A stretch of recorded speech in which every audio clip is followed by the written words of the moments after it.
afternoon. Thank you for making it here today at the Extreme Hangout venue at COP27. We have a wonderful panel in collaboration with One Young World ambassadors and former president of Colombia.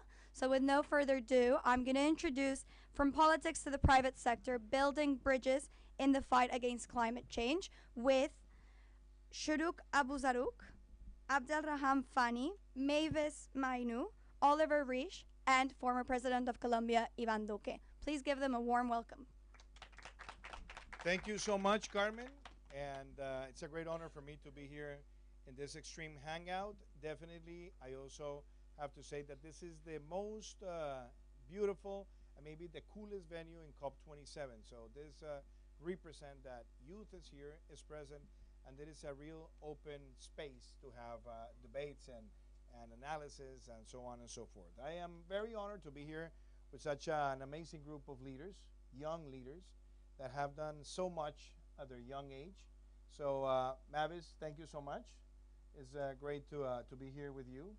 You come from Ghana and you have done tremendous activism and made change connecting education with equality, but you're also using that platform to generate climate action by the youth in your country. So it's a great honor, and it's great to see all that you're doing also in Africa. I want to welcome Oliver. Oliver, it's great to see you. You come from London. You live here now in Egypt, and you come from the legal world. So that makes me happy because I'm not the only lawyer here in this panel. So I have to say that it's great to be with a young lawyer who has devoted so much energy connecting legal studies and legal thoughts to the needs of humanity, and also thinking about climate action. And I'm going to today pick your brains on many issues. One of them, we're going to talk about climate refugees and climate migration, which is going to be a big issue in the decades to come. So it's great to be here with you. Sharouk, thank you to see you, and you come from Jordan. I know you have done a lot of activism, and you have been a trigger of volunteering on many issues. And now you have all these thoughts also on how to mobilize youth for climate action. So we're going to talk about that as well. And Fami, I should say, Fami, I asked you many times how should I pronounce your name, so it was so long, and you say, you know, just keep it simple. Call me Fami. Fami, you're an entrepreneur. You said something that I admired, and is your perseverance connecting with the One Young World, because you had applied many years to get to this program, and you're here. And I have to say that it's really impactful what you do as an entrepreneur. And I like your vision that you have expressed on how entrepreneurship can be an instrument for the sake of climate action. So, ladies and gentlemen, with such a great panel, let me begin. And let me start with you, Mavis. So, tell me a little bit about your idea of connecting the dots between education, science, climate action, but talking about inclusion, combining those three dots. And if I may add to the question, how do you think those three dots connected are going to make an impact in your country, in Africa, and in the rest of the world when it comes to climate action? Thank you very much for the question. And first and foremost, I want to give a great shout out to our Stream Hangout and all of the partners for providing this amazing space for young people to engage in this very important conversation.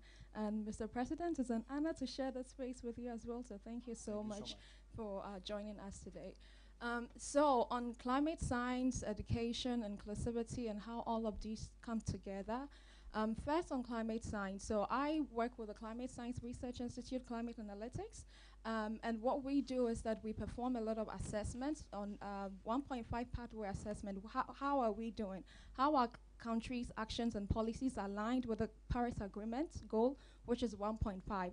And this is really important because we need to put the science and the facts out there, and we need to know where we are heading. And without the science, we do not get this. So this is the importance of the science. Now, once we have that fact and the information, how do we send that information down? And that is through education. So what we are doing, or what I'm doing in Ghana with education, is educating all of these young people about climate change so they understand what is happening to our world that is not just a coincidence, it's actually something that is happening. It's actually climate change that is happening.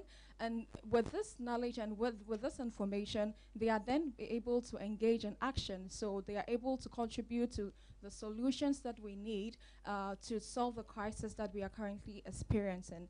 And inclusivity also comes from there. Once they have this knowledge, they have this information, and they are empowered, this is how they are able to engage, and they are able to be engaged in the policy making processes and also be ambassadors for change in the climate change conversation that is happening. So this is how all of these dots connect together to make sure that as young people we are empowered and we have the facts and the science and we have the knowledge that we need to push governments and business leaders to act on the crisis that is happening. And just to add that recently I've been really not having a lot of good sleep because I wake up and there's always like one disaster happening here and there, and we know that all of these things are not happening in vacuum. There's a climate change that is happening, and I worry about my future as a young person, and not just my future, also for the younger people who are my kids, for example. I don't have kids yet, but I also worry about what their future will look like. So I think this is why, for me, it's so important that we include young people in this conversation and bring in the facts and the science and the education and the inclusion of young people together to make sure that we are driving the change that is needed. Thank you. Well, that was a tremendous answer, and congratulations, Mavis. So, Oliver, when we talk about the legal world, I'm also a lawyer by training, and when you're a young lawyer, like you always get this question: "Are you a lawyer?" And people like always have this dual sentiment that they want you close, but they don't want you that close, right? I'm just teasing. I've suffered it in the past. But you said something that is very important. Regulation matters for climate action, and you are 33. You're a brilliant lawyer who has taken sometimes steps of having your own personal retreats and your own sabbaticals, and think about what can the legal world do to address climate change, but also how to empower youngsters to think about legal solutions that are quite needed. So I'm going to put you two questions together. One that I know you would love to speak, which is, how do you think the world can react in a rule of law system, in a fraternal way, to what is going to be the triggering of climate migration in the years to come? But the second one is also, do you think there has to be more regulation or less regulation when the world designs market-driven, nature-based solutions that can connect the dots of communities and the private sector and the need to reduce emissions? So I'll leave you with. Oh, you have the choice. You have the choice. Thank you so. Is this on? Thank you so much. I think I'll try this one. Much better. Well, thank you, first of all, One Young World, for hosting me here. It's a pleasure and an honor to be speaking here with you, Mr. President. Thank you very much for having me. And yes, first of all, I get this question and this reaction a lot. Are you a lawyer? And if so, what do you do? And based on that, people decide whether to engage with me further or not. I think it's very important that we use COP not just from a political sphere, but a legal sphere, because at the end of the day, rule of law is what anchors our agreements. It is the very backbone of our agreements. It's very important that we start thinking about, you touched upon it, climate migration. The NGO that I'm representing here is Carré Géo et Environnement, which is a French-Kenyan NGO that focuses on climate change, but also migration, with a particular focus on climate migration. And for those who are not aware, currently there are no legal ramifications to back legal climate migration, which means that if you have people fleeing from climate disasters to, for example, Europe, they are not officially legally represented under the Geneva Convention, which recognizes refugees such as, fleeing from persecution, hatred, war crimes, etc. But there's no such thing so far with regards to the environment. And this is something that I believe is missing. This is something that the rule of law has the ability to tackle and also has the necessity to tackle, because climate change, we all know this by now, is real, it is happening, it is already impacting millions of people around the world. People are fleeing or have to flee their homes, their livelihoods are at risk, and they do not have the legal ramifications to provide them with potentially a new home. So this is something that I believe that world leaders and young leaders need to sit down and tackle. With regards to your second question as to regulation, yes, regulation is important. At the end of the day, we are experiencing climate change on a daily basis, and without a proper, a thorough rule of law, we are not going to be able to halt it. If we do not have regulated markets, this is going to have pretty disastrous effects for populations at large, and therefore I believe that regulation is very important. Well, thank you so much, Oliver. That's also a great response. Congratulations.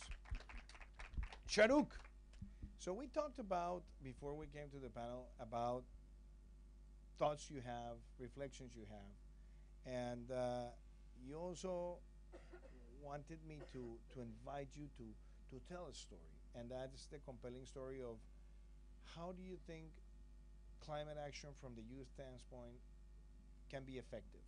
And the reason why I ask this is because, yes, we come to the COPs. It's a great venue to discuss about the future of the planet, but we don't see major agreements among the superpowers that have triggered the climate crisis we face. So how not to lose faith, trust, and enthusiasm about the youth compromise, even though the superpowers are not taking it as seriously as we expect they do. And we can clearly say, because maybe they didn't come here to Sharm el-Sheikh with big announcements or big solutions.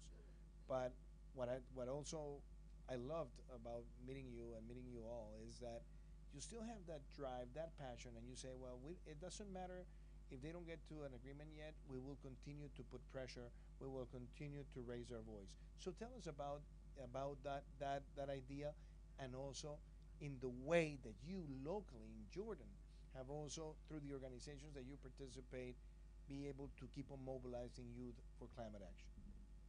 Thank you so much for this question, and thank you for this space to allow us to have this type of conversations.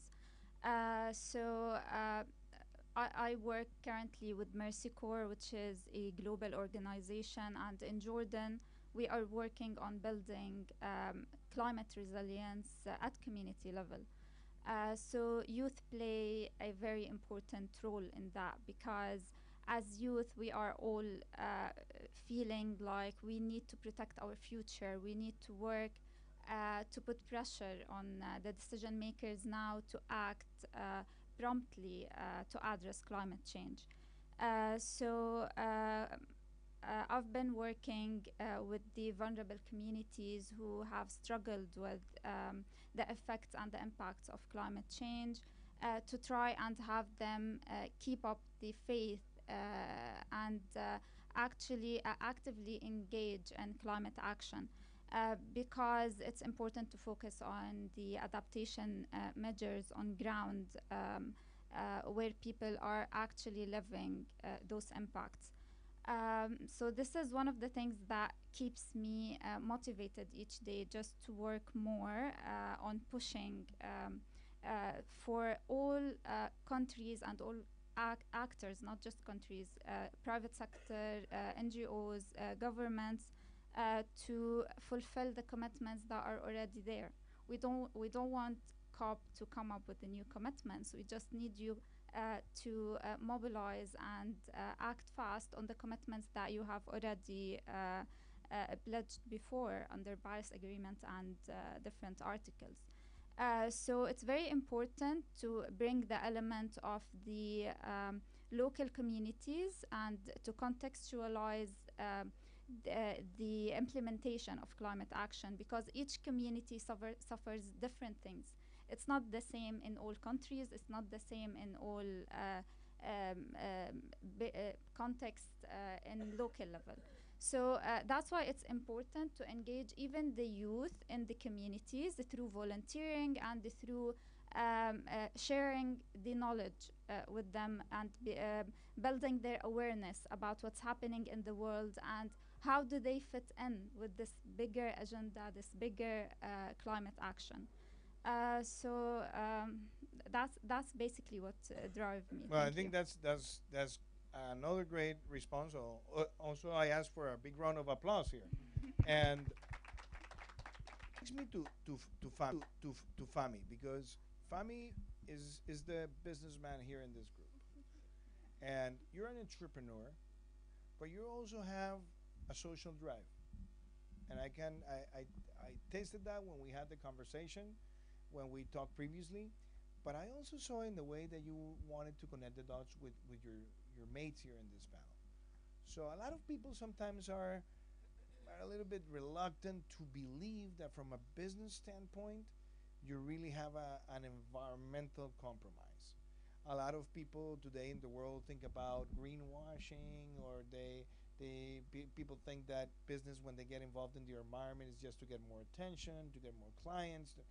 But you demonstrate that, yeah, those things could happen, but there's a major drive in the private sector worldwide where new entrepreneurs and even companies are changing themselves to a full commitment on the environment. So, why don't you tell us, from your standpoint, how is it possible to do well for humanity and do good from a business standpoint and contribute to the climate action? And also, just briefly, because I love the perseverance story of your life. How long did it took you to get to this event in One Young World? And I love that you said, I keep on presenting me until I was selected. And I have to say, for the people that are watching this online, we have more than 60,000 young leaders around the world who are presenting themselves to be selected for this panel. So, in fact, that you're here is just a big demonstration of the big achievements that you have made. So, Fami, the word is yours. Yeah, thank you so much. It's a pleasure to be here and welcome you all to Egypt. As you said, business needs persistence, and actually, as we've seen over the last decades, entrepreneurs were the bottom-up approach to disrupt economies across communication, across media, across transportation. And I do believe that the future of economies in climate change, or the future of countries in climate change, will be disrupted by businesses and startups. So the same way that communication is now different than 10 years ago, or transportation, or even energy, climate change, it's a bottom-up approach. So rather than relying on regulations or policies, which is important, however, entrepreneurship and businesses and thinking differently from a perspective that it's not only about being a market-driven, but it also relates to how to connect with the stakeholders, the social communities around your value chain as a business, but also the environment around you. Those will be the future of how business thinks. And as we see right now, a lot of corporates worldwide, even the oil and gas corporates, they started to think that way. How we can be much more inclusive to other communities. How we could be much more aware about environmental impact, but also sustain our existence in this environment. Businesses, we have seen, for example, the mitigation actions like the renewable energy or the transportation, they have received a lot of investments like Tesla or whatever. However, also something that I want to highlight is the adaptation technology and the resilience technology. Adaptation is not an investable case on its own. However, to make sure that our infrastructure is resilient enough and adaptive enough to what's going to happen in the upcoming years, this is something to secure our economy. So it's business security rather than business investments. However, it's very essential for the investments. So as you all know, also for those people who have been attending lots of COPs, before Paris Agreement, the private sector wasn't engaged that much. However, currently, as we see right now, hundreds of corporates sending their teams there. This is actually gives me a little bit hope, because those people have the willingness and they have the power to change. They have the funds, they have the creative minds to change our situation. This is what I believe, actually. And this doesn't deteriorate the role of governments or role of NGOs. However, it completes it and it accelerates the action. So this is what I have been also trying to do, and I've been working in the Egyptian market since 9 years. So this is maybe the time it took me to get to One Young Word. Wow. Another applause, man. That's amazing. Yeah. But really, on another note, connecting with One Young Word gave me a lot of value, and I was in Manchester for the first summit, and hopefully not the last summit. But also to be with you all guys here today, it's such a pleasure, and I look forward to a lot of such opportunities. Good. So I know that always time in this kind of panels is it's a pressure. So I'm going to start using the Proust test of short questions, so I need short answers but precise answers. So I'm going to start asking you, and I'll begin with you, Fami, so we go back. One solution. Think of one solution from what you're doing as a businessman that can have an impact on climate action in your country, but that can be replicable elsewhere. So I'll ask those questions, and you'll have a minute so we can take more questions and try to get the panel more heavily activated on responses. So go ahead. Yeah.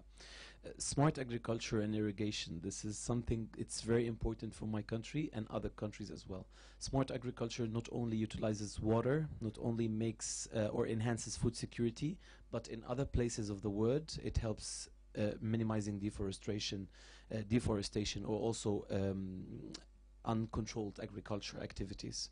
So I think what's urgent for our local economy, but maybe also the regional economy in Africa, is new smart solutions for agriculture, utilizing water and wastewater, and protecting our crops. We had a major issue last year in mangoes and olives. Actually, both crops were damaged by heat waves. So I think this is one of the major solutions that we as a region have to focus on, and I'm happy and proud that we have already supported a couple of entrepreneurs working in this sector as well. So smart, low-carbon agriculture. Sharouk, one solution from your own perspective. I would say empowering local communities to have the ability to advocate for their needs and for improved policies at their local level, national level, and even international level.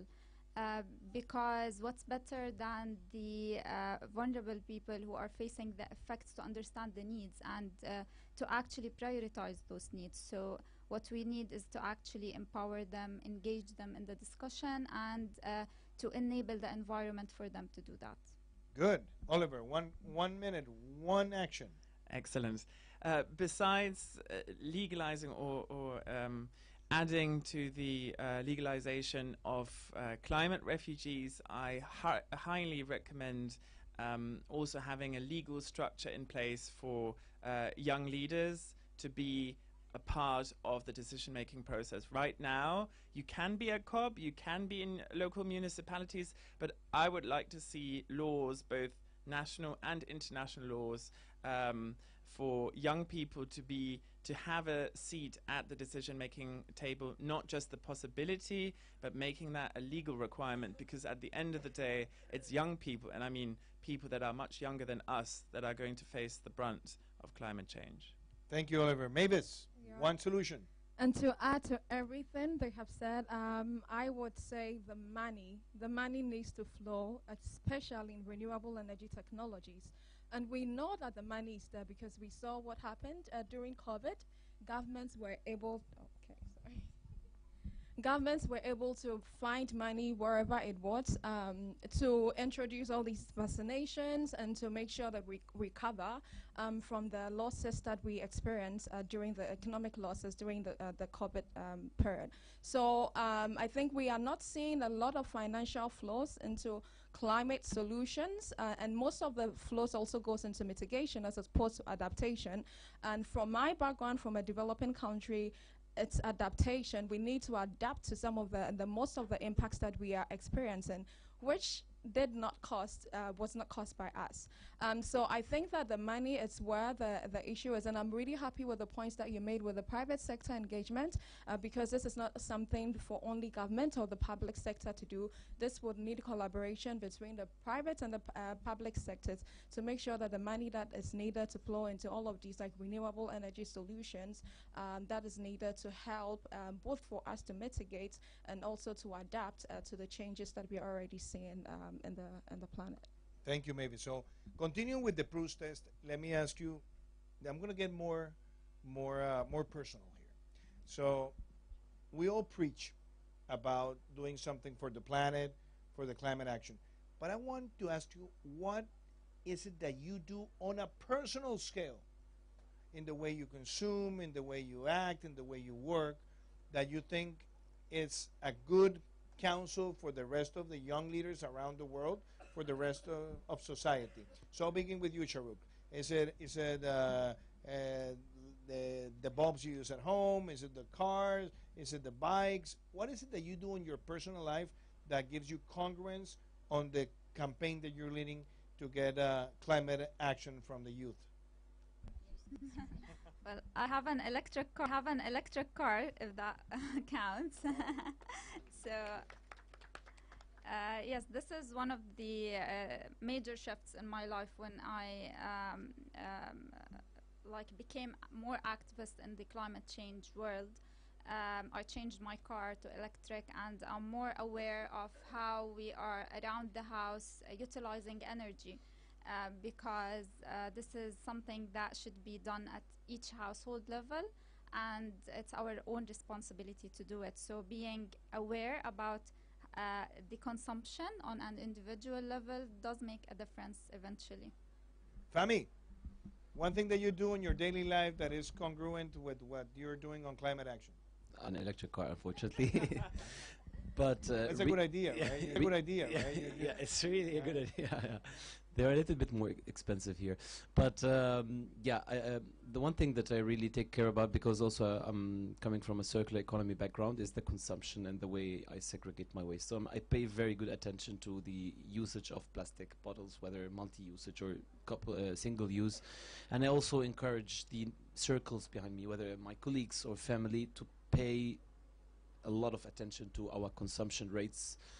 This is something that I do, and also the segregation. So we don't need, as a local community here, to segregate like, for example, Germany do, but at least segregate organic and non-organic. This will make life easier for the waste collectors, and also will decrease a lot of contamination and value. So this is something that I do, but hopefully I'm planning to have an electric vehicle. I see EVs and reduce, recycle. Yeah. So Mavis, one thing that you do on your personal life that gives congruence to what you're preaching in climate action? Yeah. So a lot of my friends know me that when you're having parties and I'm attending, you're not having anything plastic. So the cups that we're using for the party, the spoons, the fork, no plastic. And they really know me for that. So I think if I can pinpoint one thing that I really do is I'm really conscious about my plastic consumption. And when I'm buying products from the shop, when I'm shopping, even the bags that I use to shop, I make sure that they are not plastic, and I'm using the same, I'm reusing items. So that's one. I know you mentioned plastic, so I just want to add an extra one. The second thing is that I try as much as possible not to fly.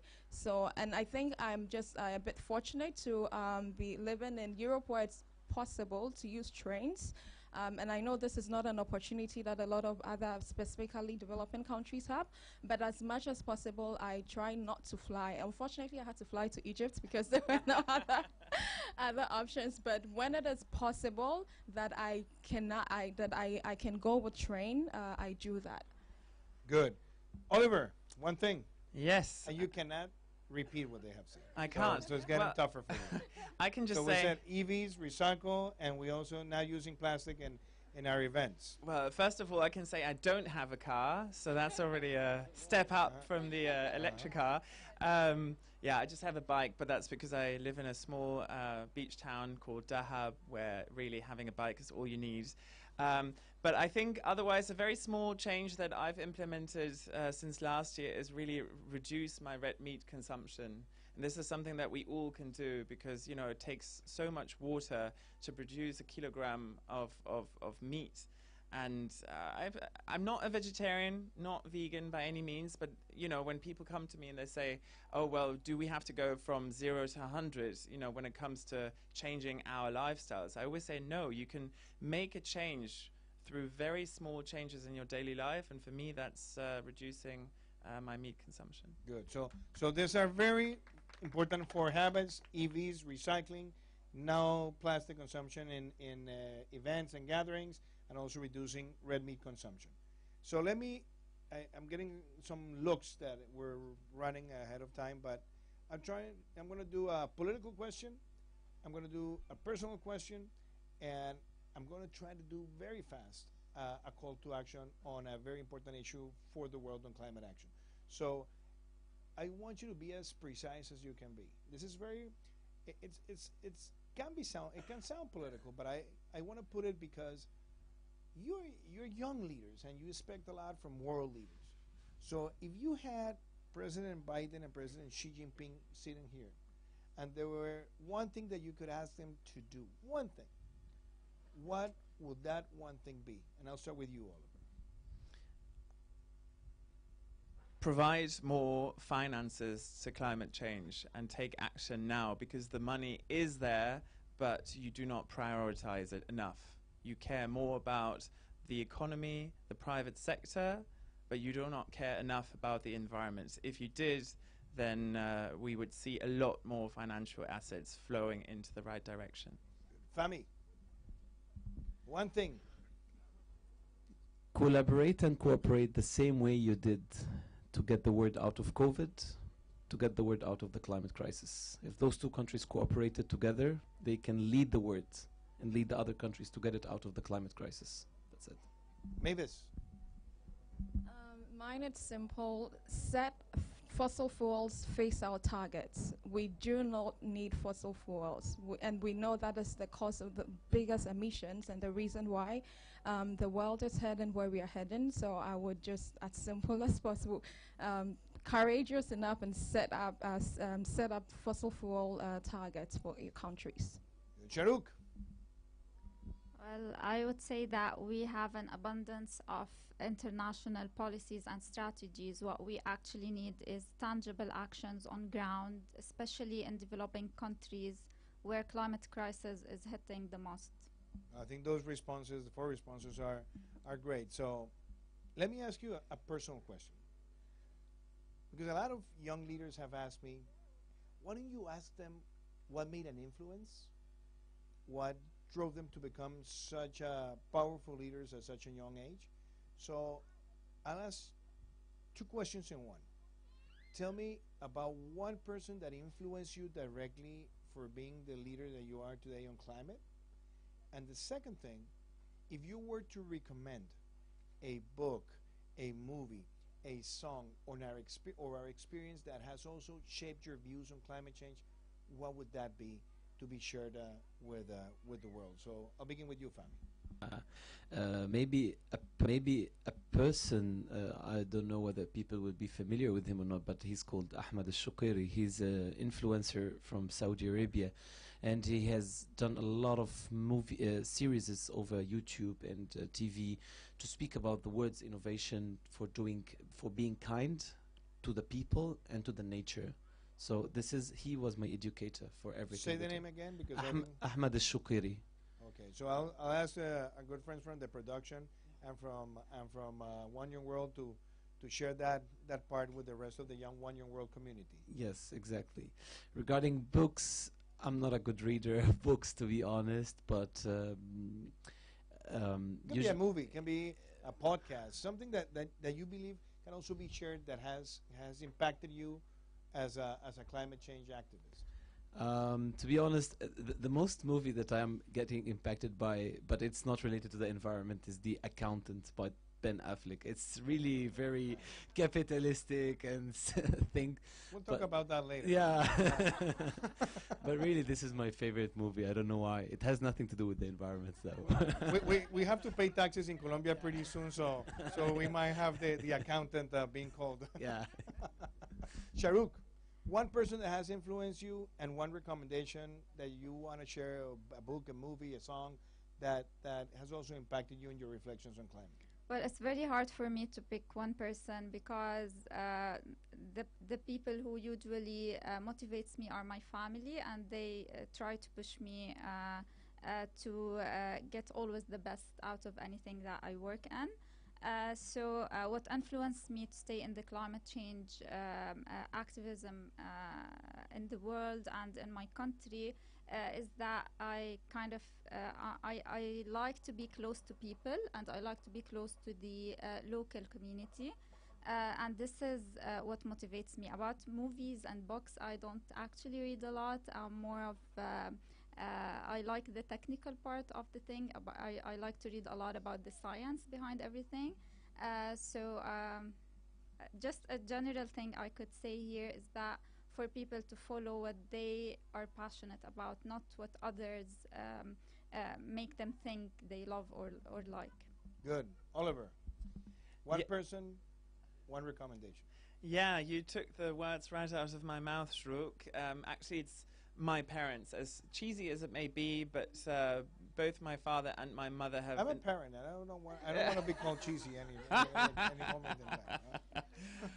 Well, I guess it's just the thing that probably a lot of young people might think about, but for me, I've always looked up to my parents so much, and that doesn't just go with regards to, now my activism with regards to environmental issues, but my father is a geologist, and he spent most of his life in sub-Saharan Africa, and my mother is a German and French teacher in Cairo, and she's been based there for the last 14 years. And so they've instilled a lot of the global values, actually, not just, what does it mean to take care of our planet, but what does it mean to be a part of humanity, because they've allowed me to travel, they've allowed me to get in touch with people from around the world, and without their experiences and, of course, their educational values, I definitely wouldn't be sitting here. When it comes to, what inspired me, I would actually say it was a fellowship that I recently undertook at the beginning of this year called GPOTS, which stands for Global Diplomacy, Policy and Sustainability Fellowship.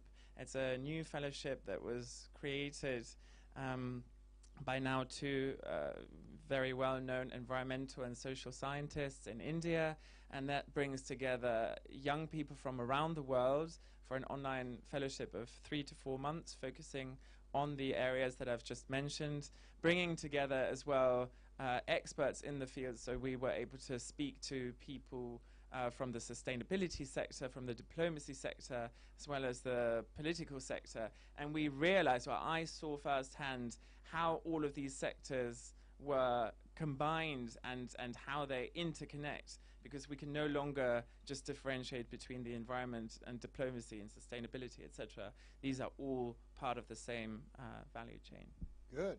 Mavis. And so someone who inspires me, I think I'm really privileged to work with one of the best climate scientists, Bill Hare, that I work with every single day. And he's been one of the veterans of COP. For example, he's attended every single COP from COP 1 to COP 27, and he's a fearless fighter for climate solutions. And so I'm really privileged to work with him every day. That is where I get my daily inspiration from. Regarding a book, I think I'll suggest a documentary that I watch on Netflix, Don't Look Up. I don't know if anybody else has watched that. Why? What do you take out of it? Because I heard a lot of people talking about that. I think it gives us some view into the future, like how it's going to look like if we don't act. What is going to happen, and it shows how the powerful people, like politicians, business leaders who have the money, think they can escape.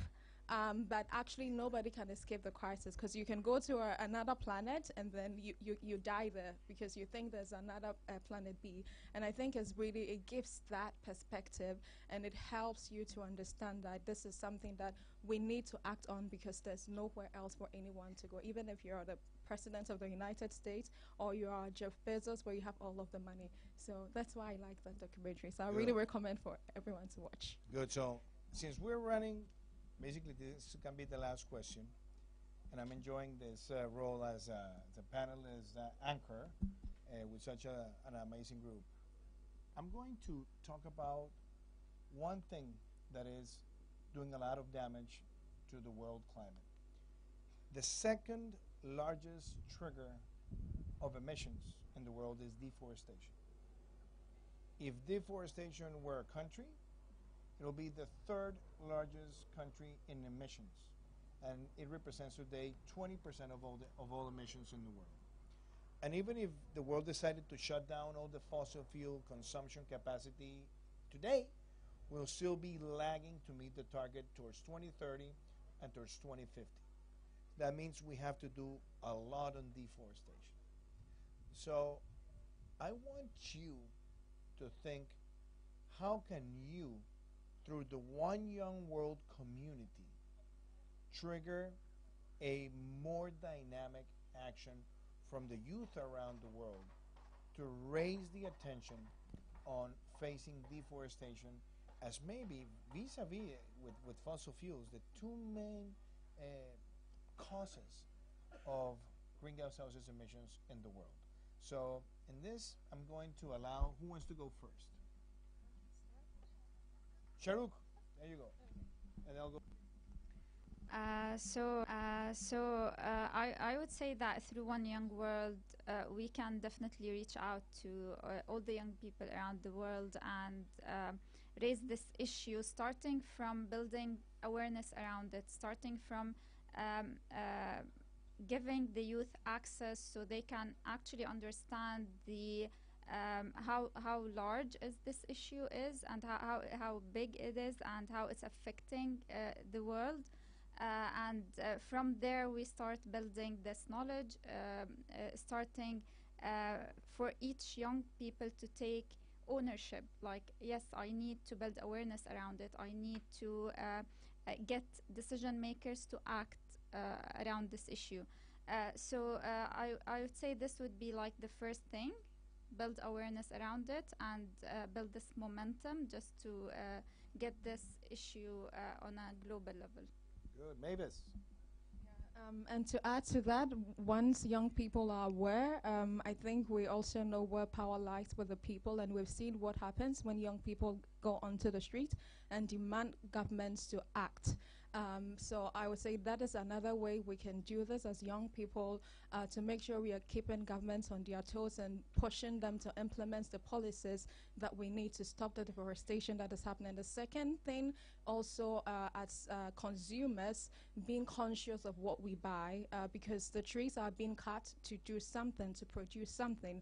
So when you're buying something, do you know what's the source of that? We should buy sustainable or certified product. And I think if we are able to block it from the demand side, and there's no need for cutting trees, because nobody's going to buy what you're going to use the trees to produce anyway. This is one way that we can indirectly also through our activism stop deforestation.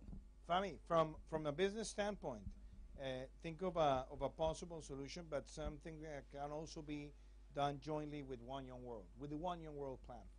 Yeah, looking at the root causes of deforestation, you can conclude that, for example, energy activities, food growing activities, and maybe material activities for having furniture and stuff. So if there is an immediate introduction of alternatives and solutions from the entrepreneurial perspective to have alternative materials and better renewable energy generation, not necessarily relying on wood, and also efficient utilization of agriculture crops and agricultural land, I think this is a collective action that could be, I think there is the One Young World Action Accelerator, which could be supporting such momentum. And I think solving this from a disruptive point of view can contribute effectively to the reduction of deforestation rates, and hopefully at a certain day reaching zero. Oliver, so I think we've heard a lot. What kind of action? But also, I want to get your idea whether the carbon markets are very important, useful tools, also to contribute to fight, for example, deforestation in Africa. This week we launched the Africa Carbon Market Initiative, and there's a lot of conservation that needs to get done and get resources for the communities. So since you're the lawyer, I can put a little bit more of a legal umbrella in the question to you. Sure. I first of all, just in addition to what my friends have said, I think it's very important also to check our supply chains. I think it's very important that One Young World as an organization also reflects on their business partners, where they source, all the materials that they need, what venues they use, etc. Because very often, even if an organization has very honorable and lofty goals, it's further down the supply chain when we realize that there are a lot of amendments that need to be made.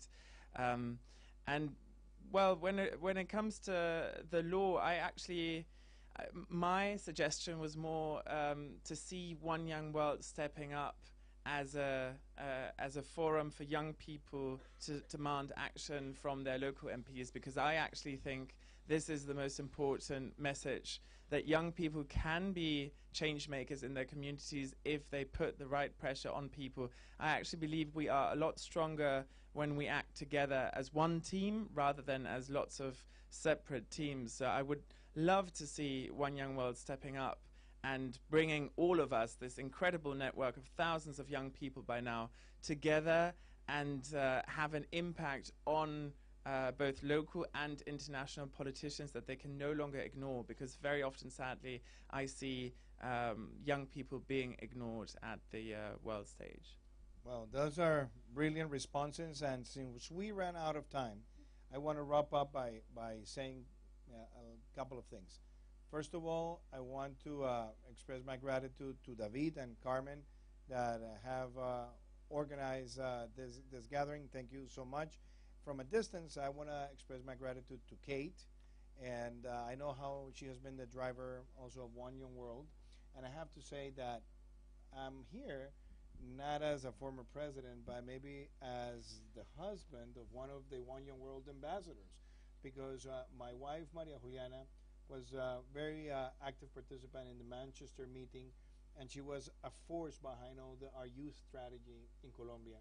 And we talked a lot about youth empowerment, and I'm so happy to see so many Colombian representatives today here at the COP, and I feel proud about you, and I think we all do. And I have to say that it has been enlightening for me to chair this panel with you. I've enjoyed so much the conversation that we had previously and also this conversation. And you might say I switched some of the questions, but because I didn't want to ask them twice. I just wanted to get your thoughts, your heart, your vision, your minds on how can you continue influencing people. Mavis, thank you for what you're doing, and thank you for your great devotion also to connect science and social action. And I want to also thank you, Oliver, because I know you're starting a new life and you have a lot of expectations, but I think your background and what you have done is also important, and we want to see you participating actively in how do we protect the climate migrants. When I was president, I had the possibility to work with migrants coming from Venezuela, and there were more than 1.8 million Venezuelans that came to Colombia. There are more than 6 million Venezuelans deployed all over the world. But people don't imagine what climate migration is going to look like in the upcoming years, and we have to start thinking on solutions. Otherwise, we don't want to see xenophobia, we don't want to see indifference, we don't want to see a negative reaction. We have to be inclusive. So thank you for having that purpose in your mind. Shahrukh, thank you so much, and I really want to be able at some point to also see closely the work that you're doing in Jordan, and I look forward for that. And the passion that you have for your country and your people, and how you want to engage them in climate action. really demonstrates your conviction. And Fami, you're a perseverant young entrepreneur who has that climate vision. We want to see more businesses in the world that, since the beginning, they have that mantra. And I think you have shown the case not only of how you persevered to get here, but how the solutions that you're thinking can be market-driven, nature-based solutions, which are two concepts that have to be in the table. So saying that, ladies and gentlemen, it has been a privilege and an honor. I just invite you to give a big round of applause to this incredible group of young leaders. Thank you so much.